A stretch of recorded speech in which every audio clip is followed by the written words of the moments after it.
তোমার আব্বু যখন লিবিয়াতে গেছে তখন তো তুমি অনেক ছোট না? জি। এখন আসলে তো চিনতে পারবে না? জানি না। কেমন আছো তুমি?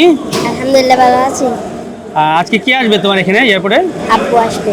তোমার আব্বু আসবে? জি। কোথা থেকে? লিবিয়া থেকে। লিবিয়া থেকে আসতেছে? হুম। আর তোমার সাথে কে?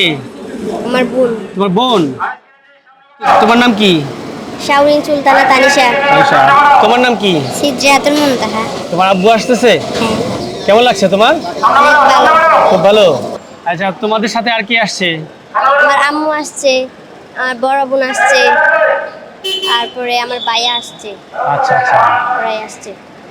তোমাদের বাড়ি কোথায়? আমাদের বাড়ি কক্সবাজার। কক্সবাজার। আজকে তোমরা সরাসরি কক্সবাজার থেকে এখানে এসছো? না, পরশু আসছি। পরশু ঢাকায় আসছো, তারপর আজকে এখানে আসছো। জি। কবে জানতে পেরেছো তোমার আব্বু আসতেছে? কয়েক মাস হবে। কয়েক মাস আগে জানতে পেরেছো তোমার আব্বু আসতেছে। তোমার আব্বু যখন লিবিয়াতে গেছে তখন তো তুমি অনেক ছোট না? জি। এখন আসলে তো চিনতে পারবে না? জানি না। জানো না? আব্বুর জন্য মন খারাপ হচ্ছে? এখন তো ভালো লাগছে তাই না? জি। এখন তোমাদের আব্বু আসতেছে, তোমার কেমন লাগছে? আমার অনেক ভালো লাগছে। অনেক ভালো লাগছে। হ্যাঁ। আচ্ছা, তোমাদের জন্য শুভেচ্ছা রইলো। তোমাদের আব্বু এতদিন পর তোমাদের কাছে আসতেছে।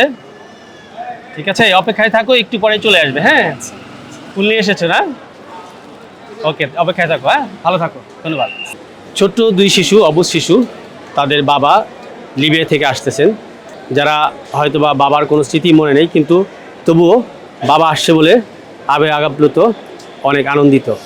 এরকম সকল প্রবাসী যারা আসছেন তাদের সবারই আত্মীয় স্বজন আছেন, সবাই হয়তো উদ্গ্রীব হয়ে আছেন।